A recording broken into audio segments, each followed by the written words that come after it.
On va d'abord apprendre à connaître l'interface d'Excel. Après cela, nous passerons à la création et à l'enregistrement des documents. Donc, on va aussi voir la mise en forme des textes et des cellules. Ainsi, on passera par les opérateurs et types de données. Donc, les opérateurs, les types de données et les tableaux. C'est ce que nous allons voir pour notre premier chapitre. Après cela, nous aurons aussi des raccourcis clavier que nous verrons. On va commencer par lancer notre logiciel Microsoft Excel. Dans notre barre, on peut déjà trouver pour ceux qui ont installé Excel. Et pour ceux qui ne l'ont pas installé, il y a une version web qui est disponible. Il y a une version web qui est disponible pour vous. Et avant de commencer, on va parler un peu de ça. Il y a une version web pour ceux qui n'ont pas Excel dans leur ordinateur. On va peut-être installer Excel avec vous dans les cours prochains. Il y a une version web pour ceux qui ne l'ont pas. Donc, dans notre navigateur. Ah, ça, c'est mon cas. Parce que ce que j'ai ici, c'est la version de 2007 et c'est en russe. Oui. Ah Donc, oui, vous avez la version de 2007 en russe. Donc, ouais. je vous copie ce lien et je vais vous envoyer ça dans le groupe. Vous allez profiter de la version web. Elle est totalement gratuite. Donc, si vous avez déjà un compte Microsoft, vous allez profiter de cette version web là. Ah, c'est Donc, gentil. il y a cette version web et vous voyez, il y a tous les logiciels hormis Access. Hormis le logiciel Access, tous les logiciels de Microsoft sont disponibles dans cette version web. Donc, moi, j'ai déjà un compte.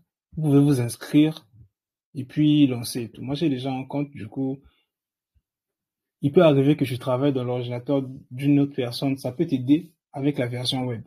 Et la version web, tu peux récupérer tous tes fichiers. Tu as un stockage de 5 gigas dans ton compte où tu pourras enregistrer des fichiers. 5 gigas pour des fichiers, c'est vraiment beaucoup. Donc, on peut voir ici que nous avons Word à gauche ici. On voit Excel et puis on voit PowerPoint. Il y a encore d'autres logiciels qui sont disponibles, hormis Word et Excel et PowerPoint. Il y a aussi le Microsoft Designer, c'est aussi disponible. Donc, on peut faire aussi tout cela à travers la version web. Donc, au cas où vous n'avez pas la version d'Office sur place, avec la version web, on peut aussi attaquer. Donc, vous pouvez cliquer sur ce document-là, ce document Word. Nous sommes sur Excel plutôt. On va prendre plutôt un classeur Excel. Si vous cliquez sur un classeur Excel, en tout cas, toutes les fonctionnalités que nous avons dans notre Office installé dans l'ordinateur, c'est les mêmes fonctionnalités qui vont se retrouver sur cette version web. Donc, moi, je vais utiliser ma version à moi dans l'ordinateur. Et quand nous arrivons sur l'interface de Excel, on voit cette interface. Il y a déjà plusieurs choses. On ne va pas paniquer. Il y a Ici, il y a des onglets déjà à gauche et nous voulons ouvrir un document. Il y a plusieurs types de documents. Nous, on peut ouvrir un classeur simplement, un nouveau classeur.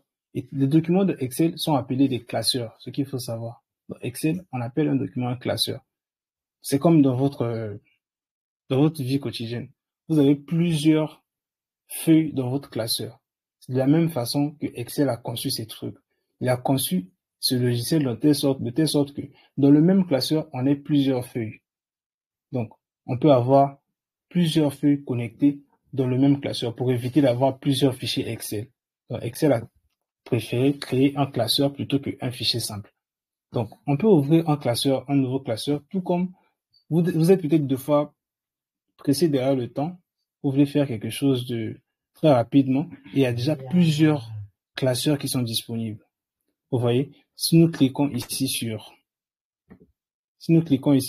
autre modèle, nous pouvons retrouver plusieurs modèles de classeurs. Il y a plusieurs modèles de classeurs qui sont là, disponibles, et il y a des calendriers, en tout cas, il y a des diagrammes déjà prêts, beaucoup de modèles de classeurs qui sont prêts pour vous. Et tout est classé en anglais. Il y a des classeurs pour le business.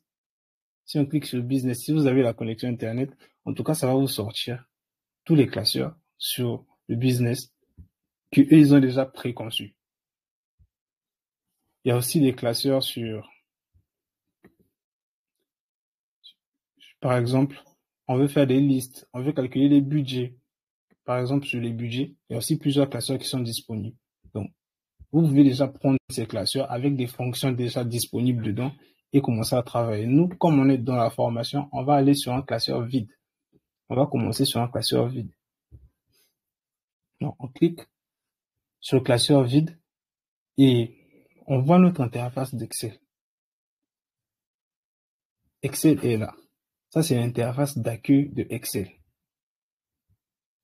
Dès qu'on commence avec Excel, on remarque qu'en haut, il y a des onglets. Il y a l'onglet Fichier, Accueil, Insertion, Mise en page, Formule, Données, Révision, Affichage. Développeur, forcément chez vous, c'est pas activé. Et c'est un onglet que j'ai activé personnellement. On va voir ça bien après. Et à l'onglet Aide.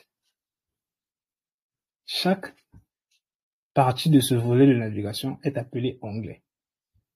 Et pour chaque onglet, il y a un groupe de fonctions qui sont attribuées. Le premier onglet, dès qu'on rentre sur Excel, c'est l'onglet Accueil. L'onglet Accueil, nous avons plusieurs groupements de fonctions. Nous avons des groupements pour le presse-papier. C'est là où on voit la fonction copier, coller. Nous avons le groupement pour la police. Donc, chaque groupe a des fonctions. Le groupement de la police, c'est tout ce qui concerne les polices d'écriture. C'est pas la police pour venir arrêter les gens. Donc, c'est la police d'écriture, la taille de la police. On va gérer tout ça là avec ce groupement police. Il y a aussi le groupement alignement. On va aligner les trucs on va aligner par exemple nos textes. On va aligner nos images avec ce groupement alignement. Et le groupement nombre. Nombre, ça nous permettra de définir le nombre de chiffres après la virgule, de définir le type de données, par exemple, ici, de notre cellule Excel. Et un peu tout cela. Et nous avons aussi le groupement style, ça permettra de styliser nos tableaux, nos feuilles de style et tout. On pourra aussi voir le groupement cellule. Et le groupement cellule, on peut insérer une nouvelle cellule, on peut supprimer une nouvelle cellule. Vous pouvez voir, il y a des fonctions ici, en tout cas pour ça. Et le groupement édition, c'est un groupement où on a mis vraiment certaines fonctions très rapides. On peut faire la somme, on peut calculer le maximum, on peut filtrer les données. Et le dernier groupement ici, c'est le groupement complément. Comme dans Word, pour ceux qui ont vu le cours de Word que nous venons de faire, le groupement complément, il va nous aider à ajouter des logiciels extérieurs. Il y a plusieurs logiciels extérieurs que les gens créent qui peuvent s'installer dans notre Microsoft Excel. Nous avons peut-être pas une fonctionnalité que nous voulons dans Microsoft Excel. On peut exporter un logiciel extérieur. Si on clique sur le complément, si vous avez par exemple la connexion Internet, vous pouvez intégrer par exemple ChatGPT sur votre Microsoft Excel. Tout cela à travers les compléments, le groupement complément. Vous pouvez installer aussi Python pour Excel. Il y a plusieurs compléments. En tout cas, surtout les intelligences artificielles, la grande partie des intelligences artificielles de calcul ont leur complément dans Excel. Donc c'est un moyen de travailler peut-être plus rapidement, c'est à vous de voir. Et quand on voit l'interface de Excel, on remarque tout de suite qu'il y a beaucoup de carreaux. Pourquoi tous ces carreaux en fait? Excel, c'est une feuille de calcul. Tous ces carreaux vont nous permettre de gérer la tabulation. Ça va nous permettre de bien organiser nos chiffres, de bien organiser nos données en fait. Avec Excel, ce sont vraiment des données que nous sommes en train de traiter. Et cette organisation de données est faite à travers des lots-là. Des cellules, on les appelle des cellules. Si vous remarquez, à gauche, nous avons des chiffres. Et à droite, en haut, et plutôt en haut, nous avons des lettres. Et chaque cellule est localisée. Quand on clique sur une cellule au hasard, par exemple, je vais cliquer sur cette cellule, on remarque ici, là où j'ai ma souris, en haut à gauche, que nous avons B4. Qu'est-ce que ça veut dire? C'est la cellule de la colonne B de la ligne 4. Ainsi de suite, peu importe la cellule. Et dans Excel, il y a tellement de lignes, on peut avoir tellement de trucs. Là, on s'est arrêté à O. Si on va encore à droite, on va voir Z. Mais malgré qu'on est arrivé à Z, ça ne s'arrête pas.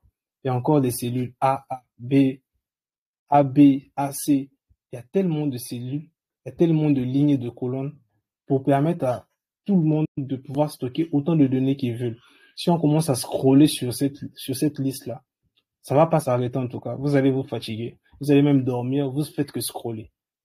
Il y a tellement de nombres de lignes. Ça veut dire qu'on peut stocker un très grand nombre de données avec Excel. Et chaque cellule a un positionnement donné. Ce positionnement est défini par son numéro de groupe, son numéro de colonne plutôt, et puis son numéro de ligne.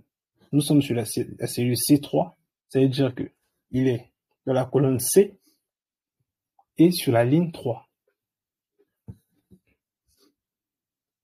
Ainsi, dans une cellule, on peut écrire un type de données quelconque. Nous avons plusieurs types de données. Il y a des textes. Nous avons des décimales. Nous avons des entiers. Nous avons aussi des booléens. Ce sont des types de données. Dans Excel, nous avons même les types de données monétaires. Et tous ces types de données sont définis dans Excel. Donc, on peut écrire des dates. Excel va savoir que dans cette cellule-là, toi, tu as écrit une date. Tu peux écrire un chiffre. Il va savoir que toi, tu as écrit un chiffre. Et il va te le dire. Donc, ici, imaginons que on est dans notre première cellule A1.